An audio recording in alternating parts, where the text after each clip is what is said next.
সুপ্রিয় দর্শক, আমি আফজাল হোসেন স্বাগত জানাচ্ছি সম্পাদকীয়তে।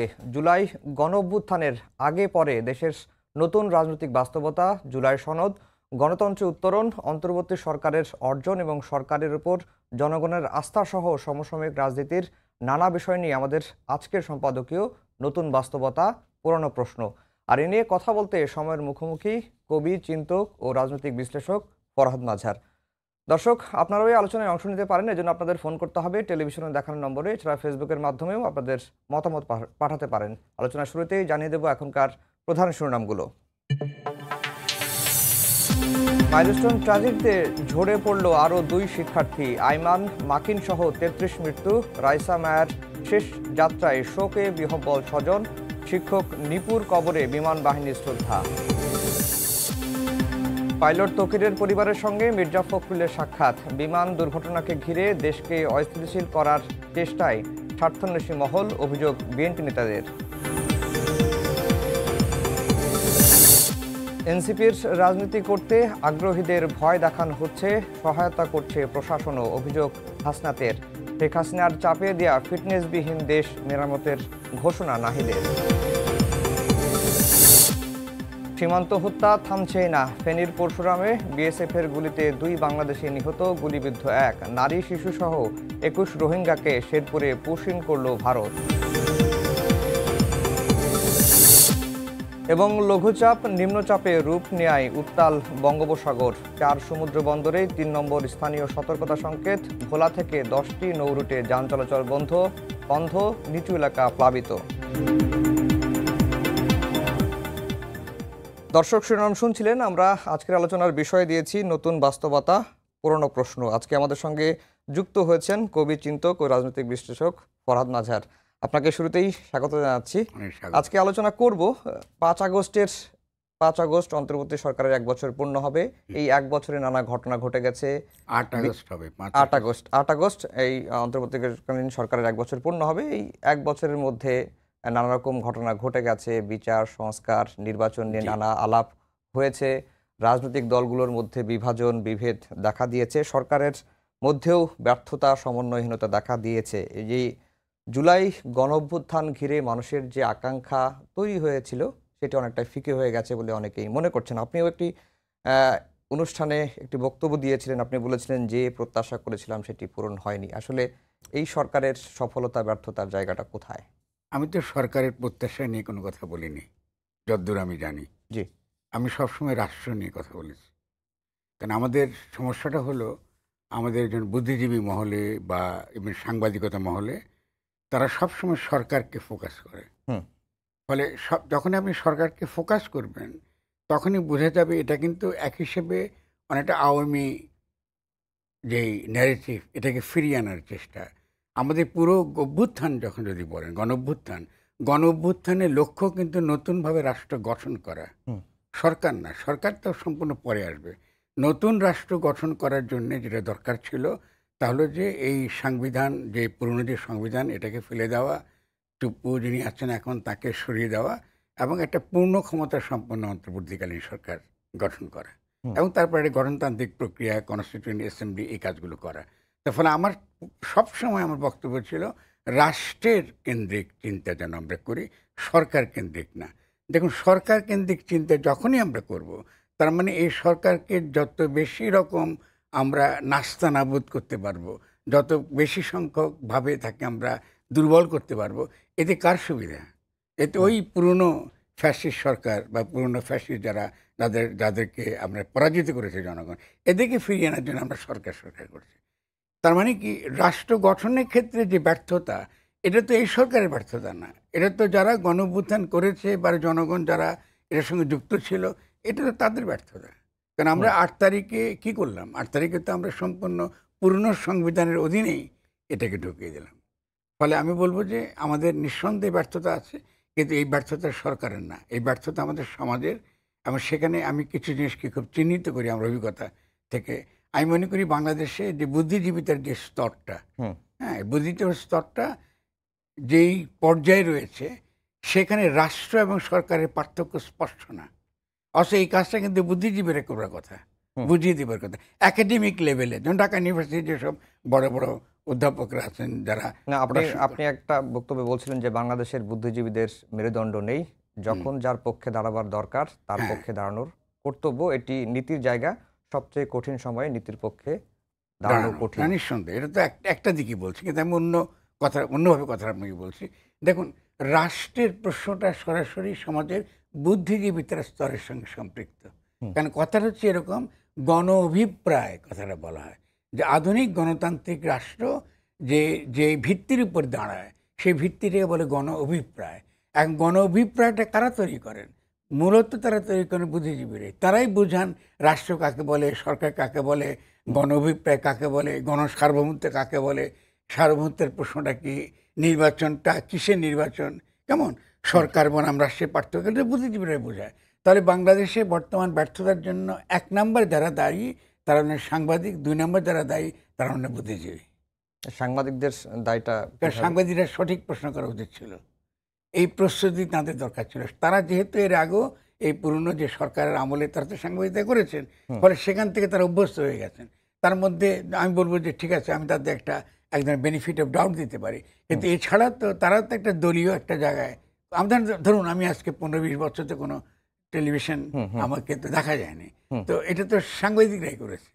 আমি তো ভালো হোক মন্দ হোক আমার তো একটা অবস্থান আছে, হুম, পরিষ্কার রাজনৈতিক অবস্থান আছে। তো আমি তো আমার কথা বলতে পারিনি, তো তারা তো আমাদের কথা বলতে দেননি। তারপর আমাদেরকে যখন আমরা কথা বলবার আমরা চেষ্টা করি, তখনই দেখি ঘুরিয়ে ফিরিয়ে ওই সরকারের তর্কটা এসে যায়।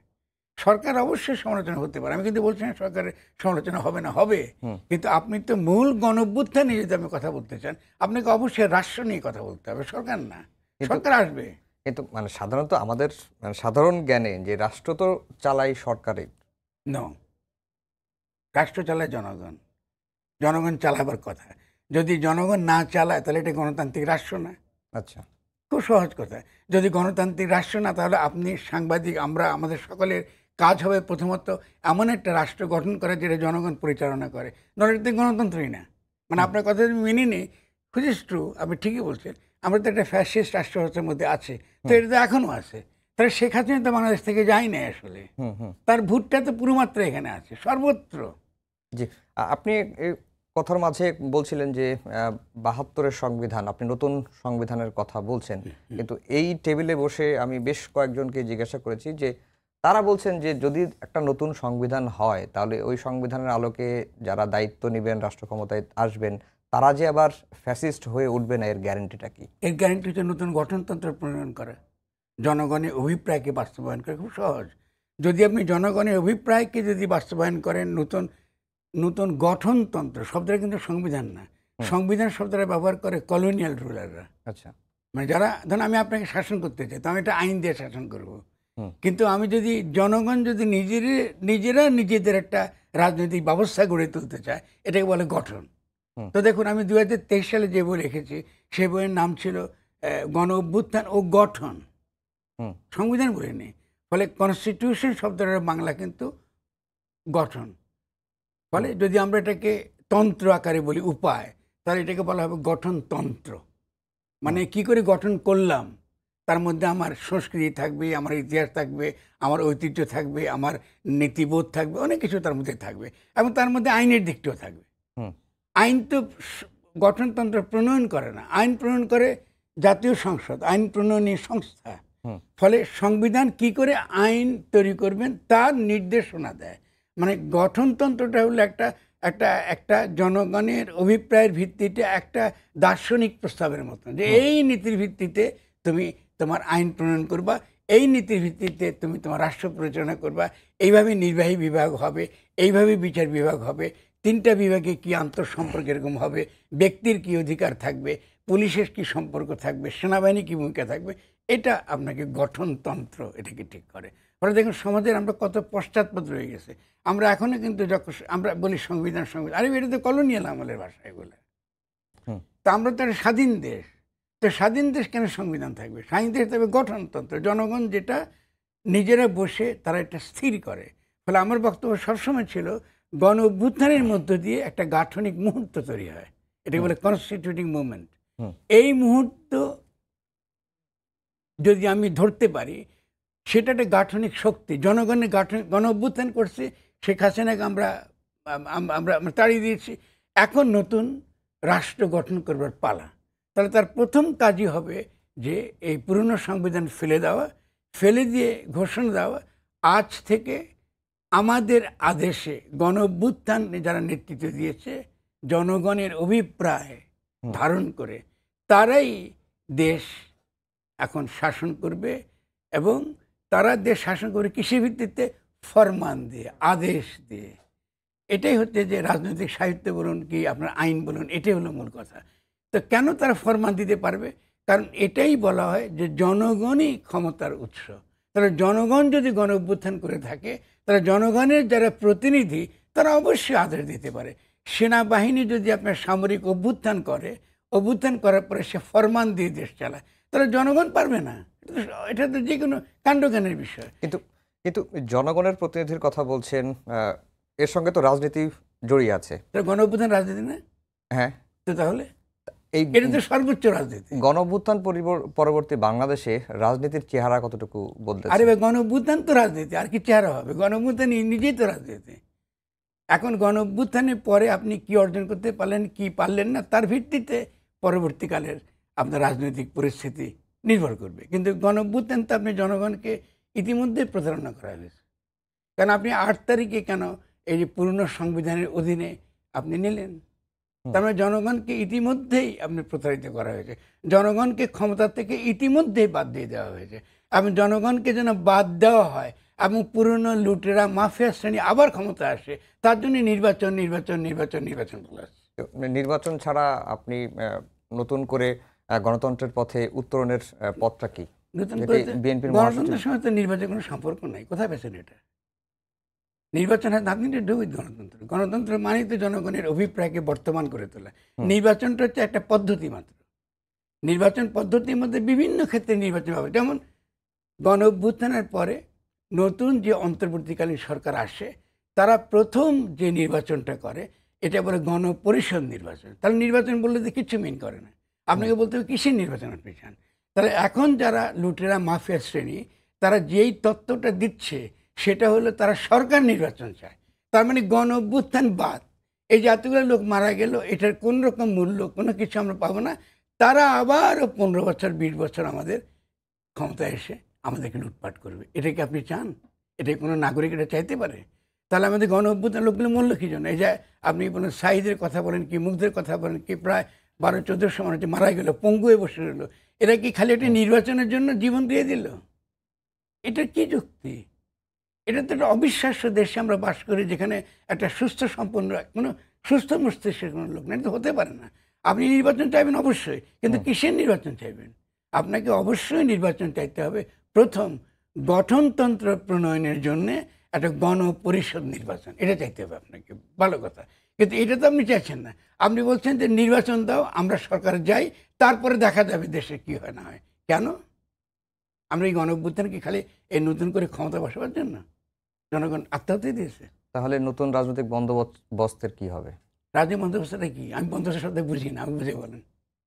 না, যারা নতুন নতুন বলতে যে আমি তো একবারে বন্দোবস্তের শব্দ উচ্চারণ করি না। আপনি না না না, আমিই করলাম যে অনেকেই তো বলছেন যে নতুন রাজনৈতিক বন্দোবস্ত মানে পুরনো কাঠামো ভেঙে নতুন করে একটি কই, তারা তো বন্দোবস্ত বলছেন, কাঠামো তো আমার কথা বলছেন না।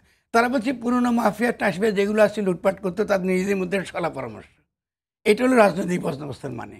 বিভিন্ন ক্ষমতাসীন শক্তি যারা, বিভিন্ন কর্পোরেট গোষ্ঠী, আন্তর্জাতিক গোষ্ঠী, দেশের ভিতরে বিভিন্ন রকম স্বার্থ যারা আছে, এরা তাদের মধ্যে আবার সলা পরামর্শ করে আবার আগামী 50 বছর বাংলাদেশের জনগণকে কিভাবে লুটপাট করবে, এটা হলো বন্দোবস্তের কথা। আর আমরা বলতেছি গঠনের কথা। গঠন আর বন্দোবস্ত, গঠন হলো জনগণের ভাষা, আর বন্দোবস্ত হচ্ছে লুটেরা মাফিয়া শ্রেণীর ভাষা। খুব সিম্পল, এটার মধ্যে কোনো অস্পষ্টতা নেই। আমরা এখন একটু রাজনৈতিক দলগুলোর দিকে আসতে চাই। নতুন রাজনৈতিক দল গণ অভ্যুত্থানের যারা নায়করা, তারা একটি দল করেছেন এনসিপি। দলটির বয়স 4 মাস হলো। তারা এখন জুলাই পদযাত্রা করছেন, মানুষের কাছে যাচ্ছেন, সাড়াও পাচ্ছেন। এই দলটি কি শুধুমাত্র তারা মুজিববাদকে কবর রচনা করা হবে, নানা রকম স্লোগান তারা দিচ্ছেন, মুজিববাদের আদর্শ ছুঁড়ে ফেলা হবে, এই কথাগুলো বলছেন। অনেকে বলছেন যে এই এনসিপি কি শুধুমাত্র আওয়ামী লীগের বিরোধিতা করেই রাজনীতি করতে চায়? না, তারা তো এটা শুধুমাত্র বলে নাই, এটা তো খুব অন্যায় হবে তাদের প্রতি বলা। তারা প্রথম থেকে বলছে আমরা একটা নতুন গঠনতন্ত্র চাই, তাদের ভাষায় নতুন সংবিধান চাই, যদি আমি এই ভাষাটা পছন্দ করি না, আপনি শুনেছেন। ফলে তারা একটা নতুন গঠনতন্ত্র চায়। তারা তো কি বলেছে, তারা প্রথমে ফ্যাসিবাদ বিলোপ চায়, মানে যত ফ্যাসিবাদের ইডিওলজি, ফ্যাসিবাদের প্রতিষ্ঠান, ফ্যাসিবাদ শক্তি, এই যা কিছু ফ্যাসিবাদের প্রকাশ আছে তারা তার বিলোপ চায়। ফলে নাহিদ তো 3 তারিখে বলেছে আমরা ফ্যাসিবাদী বিলোপ চাই। তারপরে সিপি এসে বারবারই ফ্যাসিবাদ বিরোধিতার কথা বলেছে। ফলে মুজিববাদের বিরোধিতার কথা যদি তারা বলে থাকে, এটা বলেছে যেহেতু মুজিববাদ ফ্যাসিবাদের একটা ধরন মাত্র, এই জন্য তারা কথাটা বলেছে। তো ফলে সেদিক থেকে তো তারা অন্য তো কোনো কথা বলেনি। কিন্তু আমি যদি ধরুন কৌশলী হতাম, তাহলে আমি মুজিববাদ কথাটা হয়তো বলতাম না। যদি আমি যদি তাদের একা থাকতাম, কেন বলতাম না বলি, কারণ মুজিববাদ বলে কিছু নাই। এটা অনেকটা হলে অন্ধকারের মধ্যে ঢিল ছোড়ার মতো, মুজিববাদ বলে কিছু নাই। ঠিক আছে না? মুজিববাদ শব্দ স্লোগানটা কে দিয়েছেন? তিনি সিরাজ আলম খান দিয়েছেন। তিনি কেন দিয়েছেন? তিনি শেষবারের মতো তিনি চেষ্টা করেছিলেন যে তার 15 দফা শেখ মুজিব গ্রহণ করেন এবং তার জাতীয় সরকার গঠনের প্রস্তাবনাও শেখ মুজিবুর রহমান গ্রহণ করেন নাই। তিনি শেষ চেষ্টা হিসেবে, যেহেতু শেখ মুজিবুর রহমান খুব ইগোইস্টিক একটা মানুষ ছিল, কেমন, ফলে তাকে শেষবারের মতো তাকে আকৃষ্ট করার জন্য তার চিন্তার প্রতি তিনি একটা মুজিববাদের একটা স্লোগান দিয়েছেন। এবং কিন্তু এছাড়া মুজিববাদের কোনো তত্ত্বগত ভিত্তি নেই, এরকম কিছু নাই। ফলে আমি বলবো এনসিপি নেতাদের মধ্যে মুজিববাদ বিরোধী এটা কিছু নেই। আপনাকে ফ্যাসিবাদের বিরোধী কথাটা বলুন, বাকশালী বিরোধী আমরা বলি, কিন্তু মুজিববাদ নামের কোনো পার্টিকুলার কোনো বাদ আমাদের দেশে আসলে গড়ে উঠে নাই, এটা কোনো ভিত্তি নেই। এটা একমাত্র সিরাজ আলম খান বলেছিল, এটা ছিল একটা কৌশলগত অবস্থান তার, এর বেশি কিছু এর কোনো নেই। যদিও আপনি বলছেন যে মুজিববাদ বলে কিছু নাই, কিন্তু ফ্যাসিবাদ তো আছে। ফ্যাসিবাদকে পুনর্বাসন করা হচ্ছে বা ফ্যাসিবাদ বিরোধী শক্তিগুলোকে নির্মূল করা যাবে, এটির তো একটা আদর্শিক ভিত্তি আছে। তো এটিকে কিভাবে মোকাবেলা করা যায়? না, সেটা তো আপনার ফ্যাসিবাদের তো 2-3 রকম রূপ আছে। ফ্যাসিবাদের একটা রূপ হচ্ছে বাঙালি জাতিবাদ, যেটা আমরা দেখলাম। বাঙালি জাতিবাদটা কেন? কারণ যে কোনো জাতিবাদী চিন্তাটা একটা একটা একটা ফ্যাসিবাদী রূপ পরিগ্রহণ করে, যেটা আমি হিটলারের মধ্যে দেখেছি, আমরা মুসলিনের মধ্যে দেখেছি, পাশ্চাত্যে দেখেছি। এই জন্য জাতিবাদ যদি আমরা তাকে ক্রিটিক্যাল না থাকি, এটা সবসময় ফ্যাসিবাদের দিকে যায়। কিন্তু এই যে বাঙালি জাতিবাদটা হলো সেকুলার ফ্যাসিবাদ, কিন্তু ধর্মীয় ফ্যাসিবাদ কি নাই? আজকে যারা ধর্মকে অস্ত্র আকারে ব্যবহার করে, একটা জাতি আকারে কল্পনা করে যে মুসলমানরা একটা জাতি, ইসলাম তো জাতিবাদ বিরোধী, তো এরা যারা জাতিবাদের জায়গায় দাঁড়িয়ে ইসলামকে হাজির করে, এরা মাজার ভাঙে, আপনার মেয়েদের শরীর নিয়ে তাদের অতিরিক্ত তাদের চিন্তা, তারা সমস্ত কোনো কিছু কোনো প্রকার কি বলে এই যে গণতান্ত্রিক মূল্য, ব্যক্তির স্বাধীনতা, ব্যক্তির মর্যাদায় তারা বিশ্বাস করে না। তো এটা তো ফ্যাসিবাদ। ফলে আপনি যদি বাঙালি জাতিবাদী ফ্যাসিবাদকে যদি আপনি রক্ষা করেন, তাহলে তার পাল্টা প্রতিক্রিয়া আকারে অবশ্যই ধর্মবাদী ফ্যাসিবাদে গড়ে উঠবে। এটা হলো ইতিহাসের নিয়তি। এখন যেমন ধরুন, যদি যারা ইসলামপন্থী রাজনীতি করেন, তারা যদি ইসলামকে একটা সকলের কাছে গ্রহণযোগ্য একটা নীতি হিসেবে হাজির করতে না পারেন, তার মানে এটা ফ্যাসিবাদী চরিত্রে থাকবে তার। তাকে আপনি প্রশ্ন করতে পারেন কী করে হাজির করবেন? তারা যখন 71 সালে আমরা কি দিলাম, আমাদের প্রোক্লেমেশন অফ ইন্ডিপেন্ডেন্স, সেখানে ছিল সাম্য, মানবিক মর্যাদা, সামাজিক ন্যায় বিচার, এই তিনটাই তো ইসলামের মূলনীতি। তার মানে 71-এর স্বাধীনতার ঘোষণাই তো ইসলামী ঘোষণা, আপনি আলাদা করে কি ঘোষণা দিবেন? এটাই তো ইসলামী ঘোষণা। কিন্তু সেই ঘোষণার তাৎপর্যটা কি? এটা জনগণকে বিভক্ত করে না, এটা জনগণকে একত্র করে। আর বাঙালি জাতিবাদটা কি করে? ইসলামকে বাইর করে দেয়, ফলে ইসলামকে দুশ্মন আকারে হাজির করে, ইসলাম নির্মূল রাজনীতিকে সে উৎসাহিত করে এবং শেষ পর্যন্ত সে ভারতের হিন্দুত্ববাদের অনুসারী হয়ে পড়ে। ফলে আমাদের উচিত হবে অবশ্যই জাতিবাদ থেকে মুক্ত হওয়া, কারণ জাতিবাদের যুগ বহু আগে শেষ হয়ে গেছে। এখন এসেছে রাজনৈতিক জনগোষ্ঠীর যুগ। মানে আমি যে একটা পলিটিক্যাল কমিউনিটি এবং আমাকে দিল্লির বিরুদ্ধে লড়াই করতে হবে, মায়ানমার বিরুদ্ধে লড়াই করতে হবে, মার্কিন যুক্তরাষ্ট্রের বিভিন্ন রকম হামলার বিরুদ্ধে লড়াই করতে হবে, চীনের কাছ থেকে আমাকে একটা দূরত্ব রাখতে হবে, যাতে আমি আমার নিজস্ব সত্তা নিয়ে আমি বিকশিত হতে পারি। এটা হলো আমাদের এই কালটা এসে গেছে।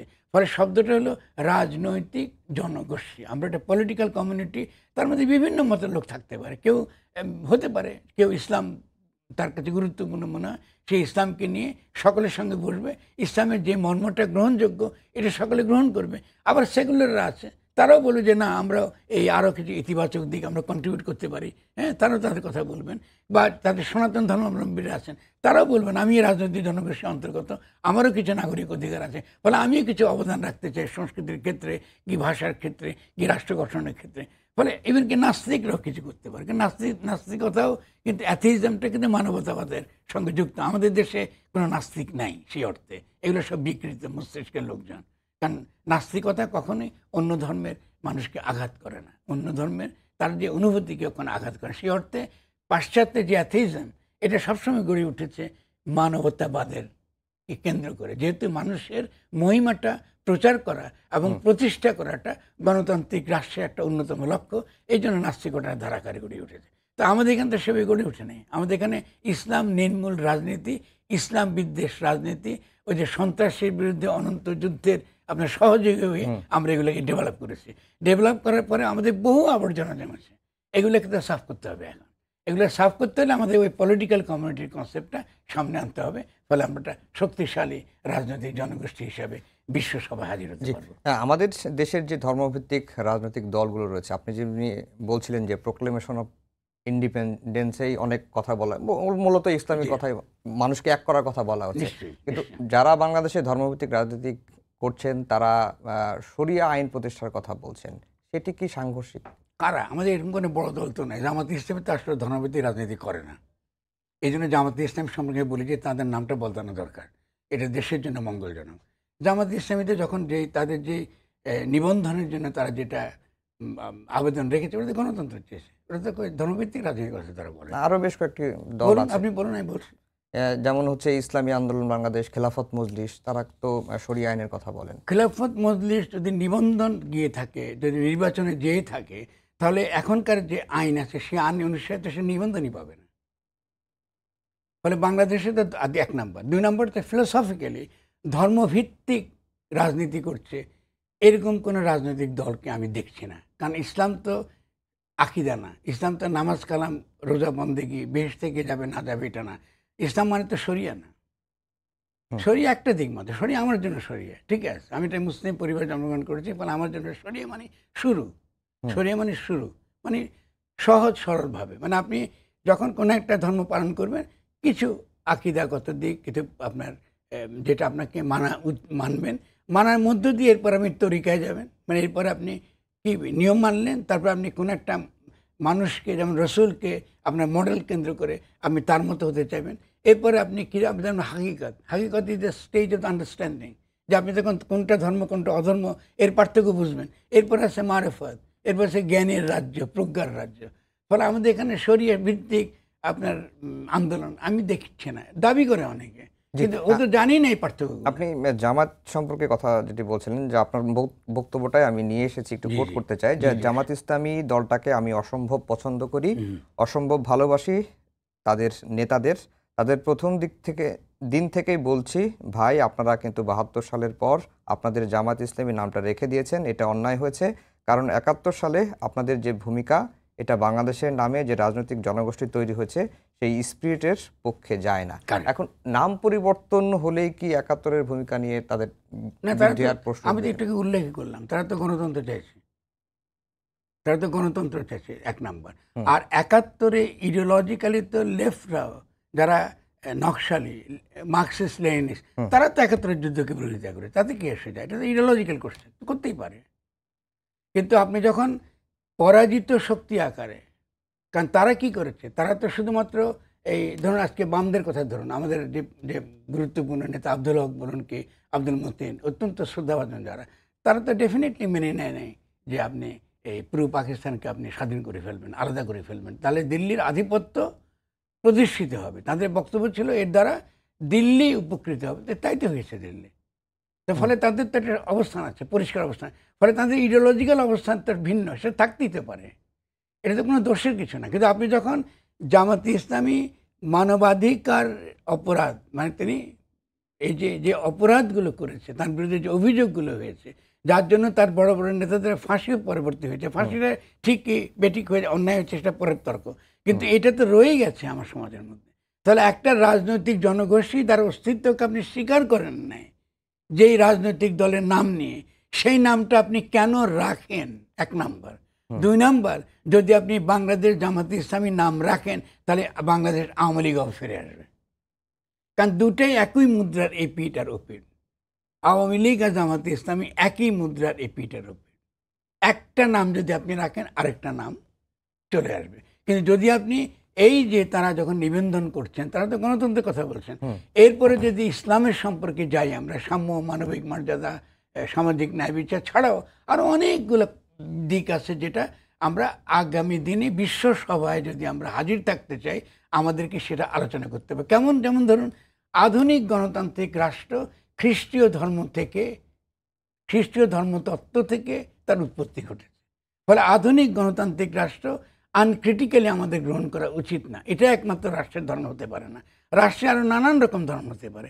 তাহলে ইসলামেরও কিছু প্রস্তাবনা থাকতে পারে, যাতে আমরা পাশ্চাত্যের বাইরে নতুনভাবে চিন্তা করতে পারি, যাতে আমরা ওই যে পাশ্চাত্যের কলোনিয়ালিজম, পাশ্চাত্যের যে সাম্রাজ্যবাদ বলি, এই তাদের বিপরীতে একটা নতুন রাজনৈতিক জনগোষ্ঠী আমাদের স্বাতন্ত্র্য নিয়ে আমরা দাঁড়াতে পারি। ফলে ইসলাম তো খালি ধর্মের তো নাম না, এটা তো একটা দর্শনও বটে, এটা তো একটা চিন্তাও বটে। তাহলে ইসলামে তো কিছু চিন্তা থাকতে পারে আধুনিক রাষ্ট্র সম্পর্কে। আর ইসলামে তো রাষ্ট্রের চিন্তা নাইও আসলে। ইসলাম তো সবসময় সমাজ নিয়ে চিন্তা করেছে। ইসলামের রাষ্ট্রের কোনো চিন্তা না। আধুনিক রাষ্ট্র তো হয়েছে আধুনিক কালে। ইসলাম তো তখন তো আধুনিক রাষ্ট্র ছিল না। ইসলামী দান তো সবই তো সেই বহু বছর আগে, 1500 বছর আগে। তখন তো আধুনিক রাষ্ট্র গঠিত হয় নাই। পরবর্তীকালে আমরা যত রকম রাষ্ট্রের ধারণা আলোচনা করি, সবই তো পাশ্চাত্য রাষ্ট্রের ধারণা। তাহলে নতুন রাষ্ট্রের ধারণা যদি বাংলাদেশের জনগণ চিন্তা করে, তাহলে তাকে তো ইসলাম লাগবেই। তাকে আপনি ইসলাম ছাড়া তো বাংলাদেশে সত্যিকারের শক্তিশালী রাষ্ট্র আপনি করতে পারবেন না। সেই ক্ষেত্রে জামাতে ইসলামী এই নামটা আমাদের জন্য বিশাল একটা বাধা। কারণ এই ধরনের নামপন্থী, এই যে হালকা নামপন্থী দিয়ে আমরা বৃহত্তর যে স্বার্থ, উম্মার যে বৃহত্তর যে স্বার্থ, এটা আমরা ক্ষতিগ্রস্ত করি। দ্বিতীয়ত, আমরা সেকুলারদের অযথা তাদেরকে ভীতির সন্ত্রস্ত করে তুলি, এবং করার ফলে আমরা একটা রাজনৈতিক জনগোষ্ঠী আমরা করতে পারি না। ফলে এই জন্য আমি জামাতকে বারবার বলি, আপনাদের অবশ্যই নামটা বদলানো দরকার।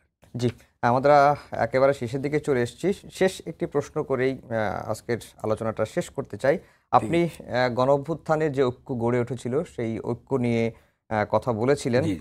দেশ গড়ার যে ঐতিহাসিক সম্ভাবনা এই গণঅভ্যুত্থানের মাধ্যমে তৈরি হয়েছে, তাকে পরিপূর্ণভাবে কাজে লাগানোর জন্য দল মত নির্বিশেষে আবারও সেই ঐক্যের প্রয়োজন। এখন প্রশ্নটা হচ্ছে যে, আমরা ঐক্যের কথা সবাই বলছি যে আবার সবাইকে এক হতে হবে, যেভাবে কাঁধে কাঁধ মিলিয়ে ফ্যাসিস্ট সরকারকে, ফ্যাসিবাদ বিরোধী দলগুলো বিদায় করলো, তাদের মধ্যে আবার ঐক্য প্রয়োজন। রাজনৈতিকভাবে নানা বিভাজন তৈরি হচ্ছে, স্বার্থের দ্বন্দ্ব, ক্ষমতার দ্বন্দ্ব তৈরি হচ্ছে।